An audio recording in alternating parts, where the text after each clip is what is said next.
Hi, my name is Juan and I'm the editor of Dataconomy.com. I'm sitting here with Patrick Koeck, the Chief Operating Officer at CreamFinance. Welcome, Patrick. The first question that I have is very simple, it's very straightforward. What are you going to present at Data Natives?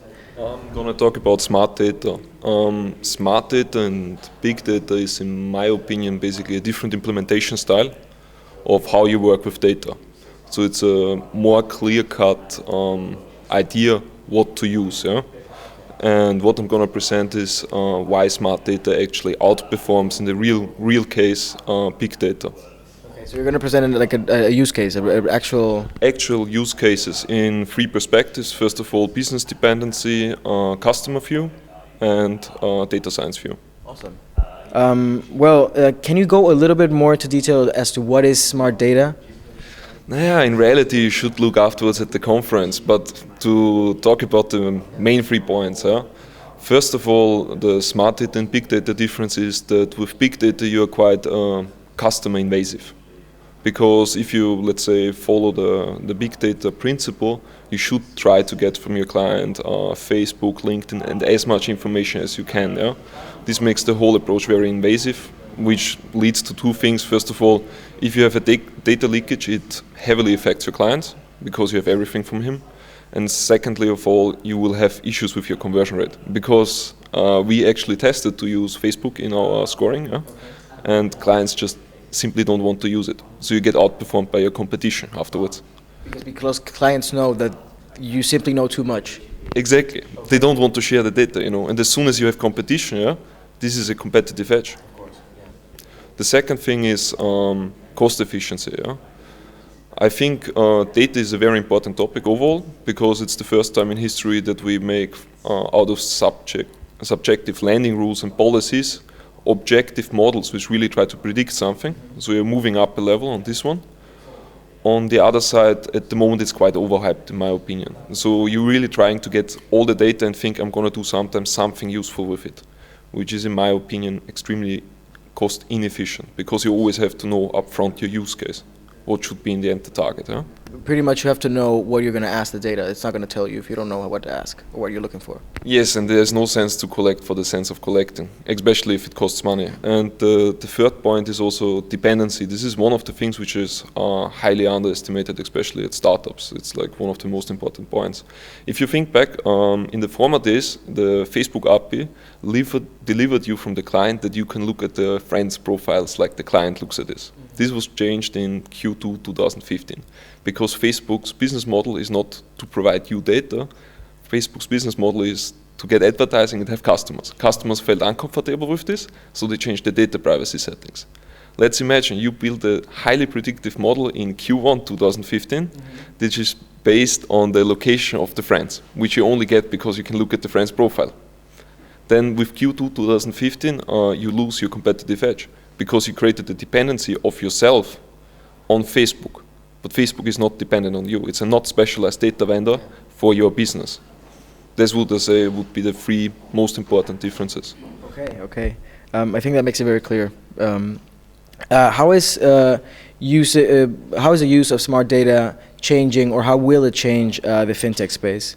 Where do you think it is taking it? I think the fintech space is very developed and it will get more developed. The smart data approach will put the client first again because you try to be less invasive, and it will cut out part of the bullshit, like honestly. That's great. And now taking a little bit like a step backward. Instead of how is smart data changing fintech, how do you think fintech, well, of course it has already changed it and it continues to do so, but how do you think fintech is going to impactfully change personal finance in the future? I mean, right now most of the fintech companies or applications that I see are pretty straightforward in what they do better for you. They move your money effectively, or they do this and they do that, but where do you think it's the long-lasting impact on personal finance going to be with fintech? The long-lasting impact is that you will have a more disrupted ecosystem. At the moment, if you think about the last 10, 15 years in the banking system, there was a huge consolidation on the market because the idea was that you have to have big European banks which compete against American banks. So you have like huge banks with 15,000 employees, and then think about the first net banking which was introduced. these projects, I was shortly at KPMG, so I know some of these projects, yeah, they take like 3-4 years to launch a net banking, and then it was still with errors. Look at the startup, look at number 26. They launched it pretty smoothly, yeah. So you see the difference that this small, without much legacy, corporations can change much more. So what's going to happen for the client personally is he will get more customer-friendly software faster. Changes in the market will be, so customer expectations will be implemented faster because there will be more competition. And it's gonna be also cheaper because if you think about big banks, they have a lot of legacy, a lot of branches, a lot of directors have to pay salary. So this overhead is actually not with fintechs. They can go in like a new market by creating a homepage if they don't have too much regulatory, let's say, requirements. That means you have very lean startups which can react very fast on the customer, which can have very high reach actually. I think the fintech space pretty much it's a great picture of how people, or I think how all of us imagine startups versus big companies. You have, like you said, the big bank with a lot of legacy, a lot of history, a lot, like a huge payroll, versus the very nimble, agile, lean startup that can move and just go act and do it fast and do it impactfully. Exactly. What is the story behind CreamFinance? How did you go from, because I know that you worked for bigger companies like Coca-Cola or KPMG. How did you make the change from those big legacy companies to CreamFinance? To be honest, if you work longer, for example, in Coca-Cola was implementing business intelligence. At KPMG I was also doing controlling, some credit risk consulting. Okay. If you work at these big companies, actually that something changes, yeah? It's very hard. So we developed tools in Austrian Coca-Cola, which was afterwards removed from Coca-Cola again because there was a new group solution which didn't work, yeah? But doesn't matter. Yeah? Okay. So that means it was very hard. I developed something, we put it live, people were happy, and then it got abolished again. And we couldn't get, let's say, we didn't have the freedom of the tools. Yeah?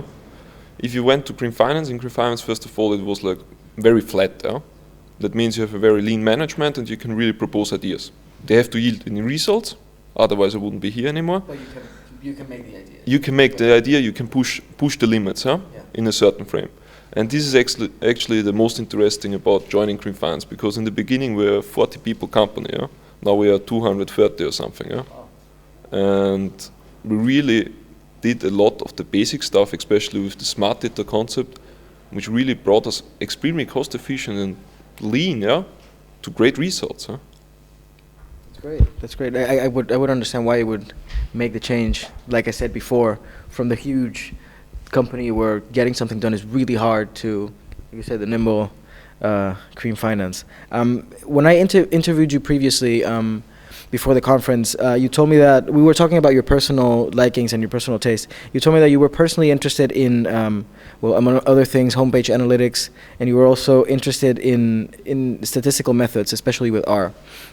So my question would be, do you manage to include your personal interests in your role as a CEO of CreamFinance? And afterwards, what are the tools that when you were building your career, sort of, like, what are the most important tools that you've learned that you now implement on a day-to-day basis or regularly? So basically you have to see that my position currently is I'm managing 180 people indirectly. Mm-hmm. That means I'm actually only like giving advice on decision guidance and having last decision making. So what really helped my career is that I have extremely broad principle. Yeah? I started very early to work. I have actually a background in engineering for IT technologies, yeah? But very electronics based. Yeah? And I have a background in finance. Yeah? That means I have an insight, yeah? First of all in IT, I have an insight in R, I have an insight in business intelligence, I know how to account for things and understand how people work together. But how people work together is the last thing I got. You know, this is like personal growth in CreamFinance. You know, that you start to really work with a lot of different kind of people and everything. But I think the most important stuff is that you really can understand behind the hype what is the sense, what will yield in results, and that you have a broad understanding. Yeah, what does the IT does? Why do I need this database? Why do I need R? I'm not a statistic, but basically one of the first things when I hired 2 data scientists was, I said, okay guys, tell me, how do we do scorecards? Show me. So we had like a 1 week workshop where we aligned how we're gonna do scorecards for the next half year. And I really did personally a scorecard. So I think it's very important to be interested and to understand and try to understand a lot, because this will guide you in the decisions. Of course. Then you have clarity, sort of. You can cut through. You can cut through everything. sales pitches. Exactly through the hype. All right. Last question would be: why did you decide to join Data Natives? What are you looking forward to the most? I'm actually like to see new concepts. Maybe we find new data vendors for raw data for our company. Maybe interesting people. We met already some interesting people. The Wolfram is very Robert. interesting, yeah. And I also think that the food is quite good. So it will be good. All right. Thank you so much. thanks.